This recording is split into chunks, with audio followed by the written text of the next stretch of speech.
क्या आप बार बार अपनी भावनाओं के कारण गलत फैसले लेते हैं? क्या गुस्सा, डर या उदासी आपके जीवन पर हावी हो जाते हैं? तो मास्टर योर इमोशंस किताब आपके लिए है। एक ऐसी मार्गदर्शिका जो आपको सिखाएगी कि कैसे अपनी भावनाओं को समझें, नियंत्रित करें और उनका सकारात्मक उपयोग करें। लेखक आपको मानसिक मजबूती की राह दिखाते हैं, जिससे आप हर स्थिति में शांति और संतुलन बनाए रख सकते हैं। तो आइए इस आत्मज्ञान की यात्रा की शुरुआत करते हैं, सिर्फ A2 ऑडियो बुक के साथ, जहां हर शब्द आपको मजबूत और शांत बनाएगा। जिंदगी में सबसे ज्यादा उलझन तब होती है जब हमारे इमोशंस हमारे कंट्रोल में नहीं रहते। छोटी छोटी बातें भी दिमाग खराब कर देती है, मूड बार बार बदलता है और अंदर ही अंदर एक अजीब सी बेचैनी बनी रहती है। थीबॉट म्यूरिस की किताब मास्टर योर इमोशंस आपको सिखाती है कि कैसे अपने इमोशंस को समझे, उन्हें हैंडल करे और अपने दिमाग का मास्टर खुद बने। ये किताब सिर्फ एक थ्योरी नहीं है, बल्कि एक प्रैक्टिकल गाइड है जो आपको सिंपल टेक्निक्स और इजी स्टेप्स के जरिए इमोशनल मास्टरी सिखाती है। इस वीडियो में आपको वो सारे सीक्रेट्स मिलेंगे जिनसे आप अपने गुस्से को कंट्रोल कर सकते हैं, नेगेटिविटी से बाहर आ सकते हैं और एक पीसफुल, हैप्पी और बैलेंस्ड लाइफ जी सकते हैं। तो चलिए शुरू करते हैं और जानते हैं कि कैसे आप अपने इमोशंस के मास्टर बन सकते हैं। Number 1, survival mechanism and emotions. हमारा दिमाग जिंदा रहने की मशीन है। इसकी पहली और सबसे बड़ी जिम्मेदारी है हमें हर खतरे से बचाना। यही वजह है कि ये हमेशा सबसे पहले नेगेटिव चीजों पर ध्यान देता है। अगर दिमाग को लगे कि कहीं कोई रिजेक्शन, इंसल्ट या फेलियर का खतरा है, तो ये तुरंत अलार्म बजा देता है। ये सर्वाइवल मैकेनिज्म तब बना जब हमारे पूर्वज जंगलों में जिंदा रहने के लिए हर वक्त चौकन्ना रहते थे। मगर आज खतरे शेर या भालू से नहीं, बल्कि रिजेक्शन, कंपैरिजन, एंजाइटी और ओवरथिंकिंग से है। जब भी कोई सिचुएशन सामने आती है, हमारा दिमाग पहले नेगेटिव सोचता है, क्योंकि उसके लिए सर्वाइवल पहले है, हैप्पीनेस बाद में। दिमाग का एक और काम है डोपामिन रिलीज करना, जिसे हैप्पी हार्मोन कहा जाता है। हालांकि ये तब होता है जब हम कुछ ऐसा करते हैं जो हमें खुशी दे, जैसे अच्छा खाना खाना, घूमना। लेकिन फिर यही केमिकल हैं जो हमें जुए, शराब या सोशल मीडिया स्क्रॉल करते समय अच्छा महसूस कराता है। लेकिन ये खुशी टेम्परेरी होती है। जल्दी ही हम इन चीजों के आदी हो जाते हैं और नेगेटिविटी में फंस जाते हैं। अगर सच में खुश रहना है तो आपको अपने इमोशंस की कमान अपने हाथ में लेनी होगी, वरना आपका दिमाग आपको बार बार वही एडिक्टिव या नेगेटिव चीजों की तरफ खींचेगा। अब इसके लिए उन चीजों की लिस्ट बनाए जो आपको थोड़ी देर के लिए खुशी तो देती है, लेकिन लंबे समय में नुकसान पहुंचाती है, जैसे शराब, सिगरेट, जंक फूड या ज्यादा सोशल मीडिया का इस्तेमाल। इन आदतों को छोड़ने के लिए छोटे छोटे कदम उठाएं, जैसे रोजाना 10 मिनट मेडिटेशन करें या अपने दिन की शुरुआत एक पॉजिटिव विचार से करें। याद रखिए, आपका दिमाग आपका दोस्त है, दुश्मन नहीं। उसे सिर्फ सर्वाइवल सिखाया गया है। खुश रहना आपको खुद ही सीखना होगा। आशा करता हूँ आप लोगों को ये वीडियो पसंद आ रहा होगा। अगर आपको ये वीडियो पसंद आ रहा है तो फिर कमेंट सेक्शन में हम साथ जीतेंगे जरूर लिखें और चैनल को सब्सक्राइब जरूर करें। आपका ये छोटा सा कदम हमें और भी अच्छे कंटेंट बनाने के लिए इंस्पायर करता है। Number 2, what is ego? क्या आपने कभी सोचा है जब कोई आपकी तारीफ करता है तो अंदर ही अंदर एक प्राउड फीलिंग होती है, और जब कोई नजरअंदाज कर दे तो वही प्राउडनेस गुस्से में क्यों बदल जाता है? यही है ईगो, जो आपकी पहचान से चिपक कर बैठी होती है। ईगो हमेशा आपको किसी बड़े काम में झोंक कर बदले में नाम और शोहरत कमाना चाहता है। यही वजह है कि बड़ी बड़ी कंपनियां इसी ईगो पर खेलती है। वो आपको प्रोडक्ट नहीं, बल्कि एक फीलिंग बेचती है, ऐसी फीलिंग जिससे आपका स्टेटस दूसरों की नजरों में ऊपर उठे। लेकिन ईगो की सबसे बड़ी समस्या ये है कि ये कभी संतुष्ट नहीं होता। ये हमेशा और चाहता है, ज्यादा इज्जत, ज्यादा पहचान। इस चक्र में आप कभी भी इमोशनली स्ट्रांग नहीं बन पाते। ईगो को दूर करने का सबसे अच्छा तरीका है कि आप अपने लगाव, यानी कि अपने अटैचमेंट को कम करें, चाहे वो चीजों से हो, लोगों से हो या विचारों से। जब आप ऐसा करते हैं तो आप ज्यादा पॉजिटिव इमोशंस महसूस करने लगते हैं। दोस्तों, हमारा प्रयास यही है कि कम समय में ही आपको इस किताब के खास बातों को बता सके, ताकि आप लाइफ के हर पहलू में आगे रह सके। लेकिन अगर आप खुद से इस किताब को पढ़ना चाहते हैं तो फिर स्क्रीन में दिखाए गए लिंक से इस किताब को खरीद सकते हैं। Number 3, change of emotions. क्या आप हर वक्त खुश रहने की कोशिश करते हैं? अगर हाँ, तो ये गलतफहमी आपको सबसे ज्यादा दुख देगी। असल में इमोशंस का स्वभाव ही बदलते रहना है, कभी खुशी तो कभी गम, यही तो जिंदगी है। याद रखिए, नेगेटिव इमोशंस दुश्मन नहीं बल्कि एक टीचर है। जब आप उदासी, गुस्सा या डर महसूस करते हैं तो ये इमोशंस खराब नहीं है, ये दरअसल आपकी जिंदगी का आईना है। ये बताते हैं कि कुछ ऐसा है जिसे संभालने की जरूरत है। बिना दर्द के सीख भी अधूरी है। इलॉन मस्क जैसे लोग भी टूटते हैं, मगर वो अपने इमोशन से भागते नहीं बल्कि उन्हें समझते हैं और उन्हें संभालते हैं और आगे बढ़ते हैं। जब भी कोई नेगेटिव इमोशन आए तो उससे डरे नहीं और न भागे, बस उसके मैसेज को समझने की कोशिश करें।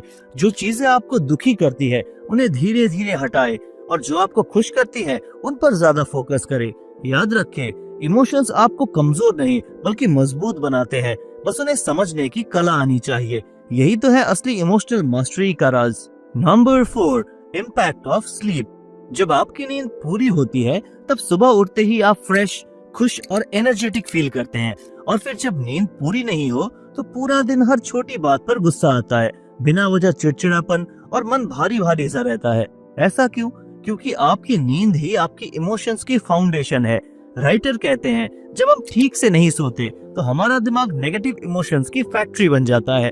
इनफैक्ट रिसर्च भी यही कहती है कि नींद कम होने से लोगों में चिड़चिड़ापन ज्यादा दिखता है।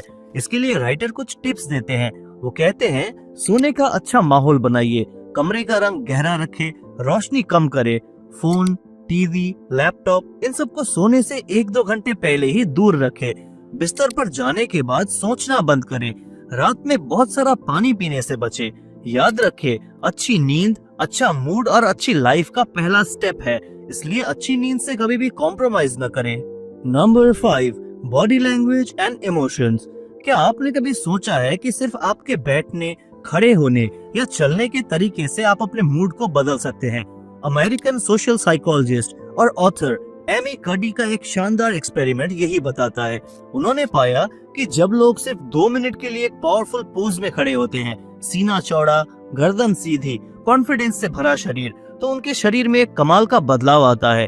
वो कहती है, इससे टेस्टोस्टेरोन यानी कि जो आपको कॉन्फिडेंट बनाता है वो 25% ज्यादा होता है और कोर्टिसोल जो स्ट्रेस बढ़ाता है वो 10% घट जाता है। और अगर आप सिकुड़ कर लो पावर पोज में बैठते हैं, कद्दे झुके हुए, नजरें नीचे, तो नतीजे बिल्कुल उल्टे हो जाते हैं। जब भी आपको उदासी या डर महसूस हो, तुरंत अपने पोस्चर पर ध्यान दे, सीधे खड़े रहे, गहरी सांस ले और अपने चेहरे पर हल्की सी मुस्कान लाए। ये छोटी सी ट्रिक आपके दिमाग को ये सिग्नल देती है कि सब ठीक है। और हाँ, हर रोज थोड़ा सा वर्कआउट भी करे। जब शरीर एक्टिव रहता है तो इमोशंस अपने आप पॉजिटिव हो जाते हैं। Number 6, words and emotions. इस किताब के मुताबिक आपके अपने ही शब्द आपकी फीलिंग्स, सोच और बिहेवियर सब पर असर डालते हैं। जब आप बार बार कह देते हैं शायद हो सकता है, तो आपका दिमाग भी यही मान लेता है कि कुछ पक्का नहीं है। नतीजा, आपका कॉन्फिडेंस खुद ही गिरने लगता है। इसके उलट जब आप कहते हैं मैं कर सकता हूँ, तो दिमाग एक्शन मोड में चला जाता है।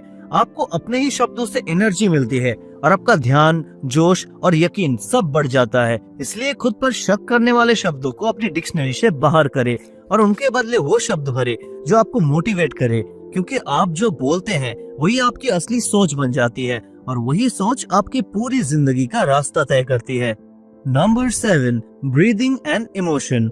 ये किताब हमें सिखाती है कि हमारी सांसों और इमोशंस का एक गहरा संबंध है। जब हम तनाव में होते हैं तो हमारी सांसें तेज हो जाती है, वहीं जब हम शांत होते हैं तो सांसें धीमी और गहरी होती है।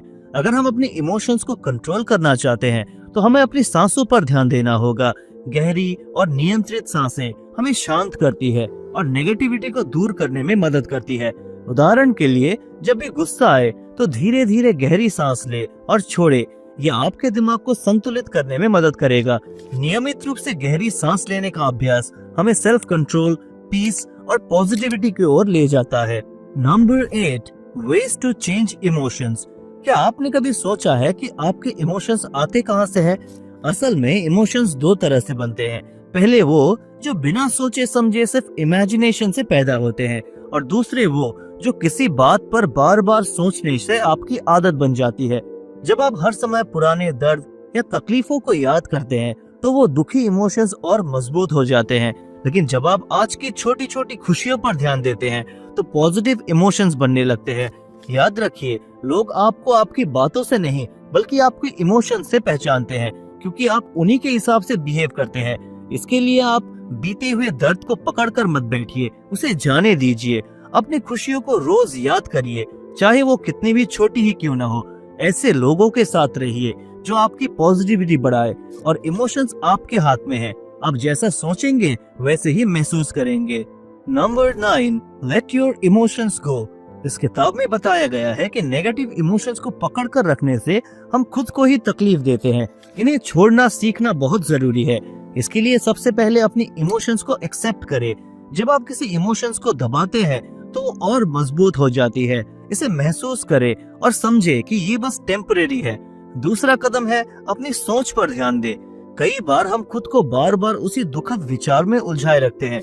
इसे बदलने के लिए पॉजिटिव आउटलुक अपनाएं और अपने ध्यान को किसी क्रिएटिव काम में लगाएं। तीसरा है वर्तमान में जिए।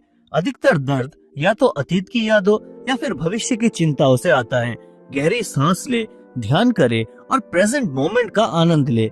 इमोशंस को जाने देना एक कला है जो अभ्यास से ही सीखी जा सकती है। जितना आप इसका अभ्यास करेंगे उतने ही आप इसमें अच्छे बनते जाएंगे। Number 10, solutions for overcoming negative emotions. Negative emotion से छुटकारा पाने के लिए इस किताब में कुछ शॉर्ट टर्म और कुछ लॉन्ग टर्म सॉल्यूशन बताए गए हैं। शॉर्ट टर्म सॉल्यूशंस हैं, गहरी सांस ले। जब भी गुस्सा या उदासी महसूस हो, कुछ देर गहरी सांस ले और खुद को शांत करे। अपनी पसंद का गाना सुने या फिल्म देखे। तेज वॉक पर निकल जाए या किसी दोस्त से बात करे। पॉजिटिव सेल्फ टॉक, खुद से सकारात्मक बातें करे, जैसे मैं इस परिस्थिति को संभाल सकता हूँ। अब लॉन्ग टर्म सॉल्यूशंस है, रोज थोड़ी मेडिटेशन करें, थोड़ी एक्सरसाइज और ग्रेटिट्यूड लिखने की आदत डालें, नींद पूरी करें, हेल्दी खाए और खुद का ख्याल रखें। माइंडफुलनेस की प्रैक्टिस करें। हर पल को पूरी तरह जीने से भावनाएं संतुलित रहती है। नकारात्मक विचारों को चुनौती दे और उनके जगह पॉजिटिव सोच अपनाएं। सेल्फ अवेयर रहे और अपने इमोशन से भागने की जगह उन्हें स्वीकार करे। इससे आपके डिसीजन मेकिंग एबिलिटी अच्छी होती है। Number 11, be concern about your emotions, not others opinion. हम में से कई लोग इस डर में जीते हैं कि दूसरे हमारे बारे में क्या सोचते हैं। थिबो म्यूरिस की किताब मास्टर योर इमोशंस हमें सिखाती है कि ये चिंता हमारी खुशी और सेल्फ वैल्यू को कम करती है। दूसरों की राय को अपनी पहचान मत बनाइए। हर व्यक्ति अपनी सोच, अनुभव और धारणाओं के अनुसार आपको आंकता है, जो हमेशा सही नहीं होती। जब हम लोगों के सोच पर डिपेंडेंट होते हैं तो हम अपनी इमोशंस पर कंट्रोल खो देते हैं। हमारी इमोशंस पर कोई एक्सटर्नल फोर्स ज्यादा हावी हो जाती है। जब आप अपने गोल और सेल्फ रेस्पेक्ट पर ध्यान देंगे तो दूसरों की राय आपको इन्फ्लुएंस नहीं करेगी, क्योंकि सच्ची खुशी बाहर से नहीं बल्कि अंदर से आती है। याद रखिए, अपने इमोशंस में मास्टर बनना कोई एक दिन की बात नहीं है। इसके लिए प्रैक्टिस और समय की जरूरत होती है। बस इस किताब में बताए गए टिप्स को अपने लाइफ में उतार के देखें, ये बिल्कुल पॉसिबल है। अगर आपको यह ऑडियो बुक पसंद आई हो तो चैनल को सब्सक्राइब करें और शेयर जरूर करें, ताकि यह प्रेरणा दूसरों तक भी पहुंचे। आप सुन रहे थे A2 ऑडियो बुक, जहां हर किताब एक नई शुरुआत